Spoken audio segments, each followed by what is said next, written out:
Mariing itinanggi ng kabatiran ng Iglesia ni Cristo ang anumang kaugnayan nila sa mga paratang ng resigned Ako Bicol Party List Representative na si Zaldy Co laban sa Pangulong Marcos Jr.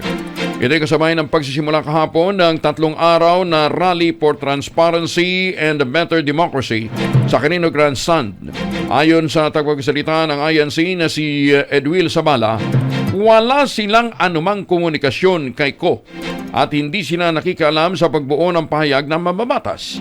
Samantala, dalawang bahagi na ng kanyang revelasyon ang ilalabas naman ni Ko. Actually, may third version ng partner, kung saan inaakusahan niya ang Pangulo na tumanggap umano ng 25 billion pesos na kickback mula sa 100 billion pesos project insertion sa 2025 General Appropriations Act. Tinawag naman ng Malacañang na walang basihan ang mga alegasyon. Hinikayat si Ko na umuwi ng bansa upang harapin ang mga kaso laban sa kanya. Bagamat si Zaldy Co nananatiling takot dahil sabi niya siguradong siya ay ipapapatay.